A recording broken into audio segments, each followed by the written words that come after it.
Assalamualaikum warahmatullahi wabarakatuh. Selamat pagi, selamat siang, selamat sore, selamat malam, Bapak Ibu dosen di lingkungan Universitas Jember ataupun di Fakultas Teknik. Saya hari ini kesempatan kali ini ingin sharing tutorial bagaimana koordinator mata kuliah mengisikan capaian pembelajaran mata kuliah dan juga sub JPMK pada sistem penjaminan mutu dalam rangka melakukan asesmen outcome based education pelaksanaan OBE di lingkungan Universitas Jember. Bersama saya Khairul Anam dari jurusan Teknik Elektro. Baik, saya akan share masuk ke si jamu. Nah, di sini saya masuk ke si jamu. Sekali lagi akun Bapak Ibu sekalian, akun diperoleh dari GPM. Bapak Ibu silakan kontak ke GPM masing-masing.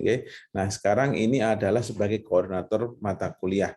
Bagaimana sebagai koprodi? Jadi syaratnya Bapak Ibu kalau ingin pertama alurnya ya Bapak Ibu tidak bisa koordinator mata kuliah mengisikan JPMK indikator dan sub JPMK kecuali setelah koprodi mengisikan JPL-nya, mengindikatornya, dan memberi tugas kepada koordinator mata kuliah. Selama itu belum dilakukan oleh koprodi, Bapak Ibu tidak akan keluar menunya untuk mengisi JPMK dan sub-JPMK di koordinator mata kuliah. Oke. Sekali lagi, ini ada di koordinator mata kuliah, bukan di pengampu mata kuliah. Bapak Ibu, kalau misalkan satu mata kuliah diisi oleh 4 orang, maka ditunjuk 1 orang koordinator yang mengisikan. Lupa gimana Pak? Dalam satu mata kuliah kami ini JPMK-nya berbeda-beda meskipun JPL-nya sama. Nah, tidak boleh demikian Bapak Ibu. Dalam satu mata kuliah yang sama harus sama JPMK-nya. Meskipun pengajarnya berbeda. Ya, harus sama sehingga itu ada koordinator diskusi bersama, mendiskusikan RPS-nya seperti apa. Tidak RPS-nya sendiri-sendiri Bapak Ibu. Di RPS-nya adalah sama, JPMK-nya sama, sehingga yang mengisikan hanya koordinatornya saja ya. Baik, sekarang kita demokan bagaimana cara mengisinya. Baik Bapak Ibu, masuk ke asesmen. Ini sebagai koordinator mata kuliah langsung masuk kepada identitas mata kuliah dan JPMK. Bapak Ibu masuk ke identitas mata kuliah dan JPMK, diklik di sini. Nah, Bapak Ibu nanti akan sebagai koordinator mata kuliah, Bapak Ibu akan mendapatkan mata kuliah, daftar mata kuliah yang harus kita isikan JPMK-nya. Bapak Ibu sekalian, ini kita harus isikan JPMK-nya. Ini sebagai contoh ada satu mata kuliah, misalkan ini satu mata kuliah ini kan saya juga pengajar S1, jadi saya memiliki tugas S1 dan S2. Maka kita klik saja, caranya ini ada tombol atur JPMK, kita cukup mengklik tombol atur JPMK. Nah, ini sudah diisikan semua ya, nggak apa-apa. Mungkin saya kasih contoh caranya bagaimana.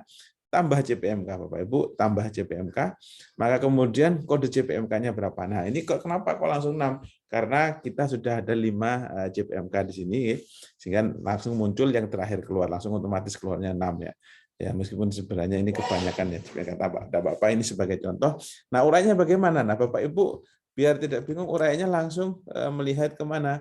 Ke RPS-nya, dilihat RPS-nya, misalkan ini atau silabusnya ya, langsung diambil JPL ini dibebani JPL berapa nih? Sorry tadi di sini, sorry JPMK, JPMK-nya diambil dari RPS-nya. Ini kita sudah membuat JPMK, misalkan kita copy dari sini, kita copy, setelah itu kita taruh di sini, paste di sini. Sudah. Ini kita sarankan tadi ya, sudah ada sehingga kita tinggal mengisi saja ini. Bapak Ibu sudah kita mengisikan JPMK-nya. Nah, kita bisa menghapus ya, kita bisa mengedit ya, kita edit ya, kemudian setelah itu kita bisa menambahkan apa misalkan ya, nah gini, misalkan seperti itu, sudah selesai kita simpan. Nah, kemudian yang selanjutnya Bapak Ibu sekalian adalah kita mendapatkan indikator kinerja. Ya, indikator kinerja ini dari mana? Nah, ini tinggal milih Bapak Ibu ya, sesuai dengan kita ketika membuat JPL, RPS ya. Nah, maksudnya gimana? Baik, saya akan buka ke RPS-nya. Nah, ini Bapak Ibu kan sudah punya RPS tuh kan, ketika RPS kan dibebani JPL oleh Kaprodi atau tim kurikulum. Oh, mata kuliah ini dibebani 2 JPL, 1 dan JPL 5, atau saya akan langsung ke di sini aja. Nah, di sini bagus ya. Nah, di sini ternyata JPL 1 itu komponen JPL1 itu ada 2, yaitu JPMK1 sama JPMK2. Nah, sebenarnya JPMK1, JPMK2 itu diambil dari indikator. Tahunya dari mana? Lihat naskah kurikulumnya ya. Nah, di sini sudah di copy paste oleh pembuat bahwasanya ini dia nyangkut kepada indikator 1B. Ya, CPMK 1. CPMK 2 nyangkut ke indikator 1C. Kemudian juga nyangkut ke indikator 5A dan 5B. Betul CPL-nya hanya 2, tapi satu CPL ini dikasih 2 indikator mata kuliah ini, 1B dengan 1C. Ya, kemudian indikator CPL 5 dikasih indikator 5A dan indikator 5B. Maka kami sarankan ketika membuat RPS, Bapak Ibu, meskipun CPMK-nya ini sebenarnya nggak perlu dikasih ini, kita sarankan masih ada cantolan indikatornya ya. Ditaruh di sini tujuannya apa?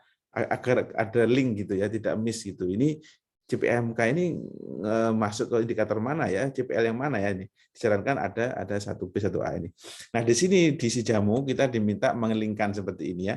Kalau di RPS kita itu hanya menuliskan ini, tapi kalau di Sijamu kita diminta untuk melingkan. Mohon maaf. Nah, di sini diminta melingkan. Misalkan ini CPL ini nyantol ke CPL berapa? Misalkan CPMK ini. Oh, nyantol ke CPMK 1, misalkan CPMK 2 misalkan ya. Kemudian indikatornya, nah CPMK 2 itu kan ada beberapa indikator. Ini siapa yang mengisi? Koprodi, Bapak Ibu tidak perlu mengisi, tinggal memilih saja. Tadi sesuai dengan karakteristik dari yang tadi kita pilih. Misalkan 1 aja tadi kita lihat 1 dan ternyata 1A misalkan. Maka kita 1B ya sama C tadi ya. Berarti ini adalah yang kedua. Jadi indikator yang kedua, CPL pertama, indikator yang kedua. Oke, kita simpan. Nah, itu caranya mengisikan indikator. Ya, mengisikan indikator CPL ini, CPMK ini, indikatornya ini. Itu Bapak Ibu. Ini untuk satu CPMK. Oh, ternyata saya diberi CPMK ini tidak hanya satu indikator ya. Ya tambahkan indikator ya. Tadi ada 1B sama 1C ya. Nah, ini kita satu, kemudian yang pertama, yang kedua, dan yang kedua kan. Ini tadi mungkin saya lihatkan untuk memudahkan. Nah, ini dikasih indikator 1B sama 1C. Artinya CPL 1 indikator kedua, B CPL 1 indikator ketiga ya Bapak Ibu. Memang mungkin penamaan mungkin akan 1B, 1C, tapi di sini kok kenapa ketika kita menambahkan indikator yang keluar ini CPL 1, yang kedua kenapa kok bukan C gitu ya? Ya, asumsikan sama saja yang ketiga gitu. Berarti C berarti ini A03 gitu kira-kira. Kita simpan sudah. Nah, Bapak Ibu sudah mengisikan CPMK dan sudah mengizinkan indikator kinerja. Nah, Bapak Ibu setelah selesai mengisikan indikator kinerja seperti di sini, kita lihat ke RPS kita kan sudah mengisi CPL sudah menyantolkan dan sudah mencantolkan ke indikatornya juga. Nah, sekarang kita mengisikan sub CPMK-nya. Jadi tadi CPMK 1 itu indikatornya tadi 1B, CPMK 2 1C, artinya ini adalah CPL indikator kedua, CPL indikator ketiga. Nah, di setiap CPMK itu ada namanya sub CPMK. Contohnya di sini CPMK 1 ternyata ada 2 sub CPMK. Maka gimana caranya? Tinggal kita isikan Bapak Ibu, tambah sub CPMK ya di sini indikator yang pertama tadi yang CPMK yang pertama ya. Dari bahasan kita tuliskan nomor 1, tinggal kita copy di sini, kita ambil 1 ya, kita ambil ini sebagai contoh saja Bu ya Bapak Ibu ya. Tadi ini CPMK-nya kok 6, kok di RPS 1 ini sebagai contoh saja karena saya sudah kandung isi ya. Nah, ini kita hapus, nah sudah kita simpan. Nah, ini ya, ini sudah keluar, ini dia sub CPMK-nya ya.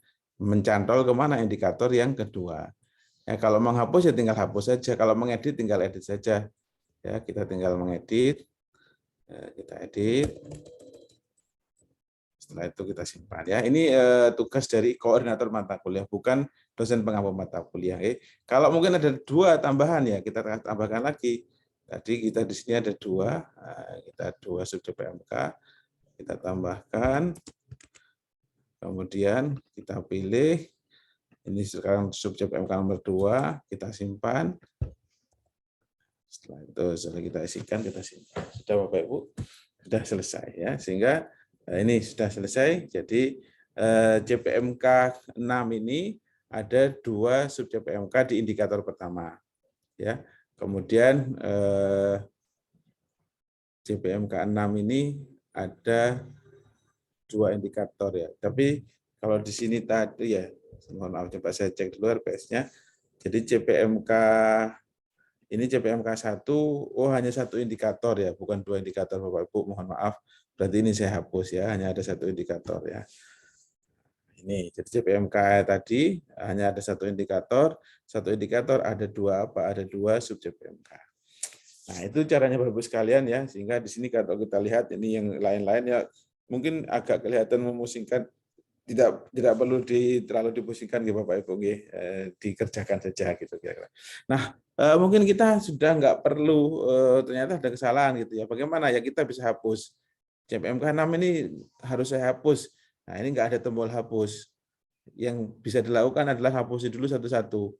Ya, dari bawah dulu hapus satu-satu, hapus dulu satu-satu, baru kita hapus indikator. Nah, baru keluar nanti CPMK-nya kita hapus. Selesai dah.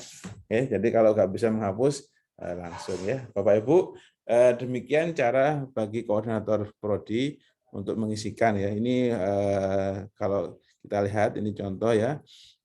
CPMK 1 ini ada beberapa sub CPMK seperti Bapak Ibu ya. Ini cara mengisikannya. Nah, kalau bingung nanti silakan diulang kembali video ini. Semoga bermanfaat.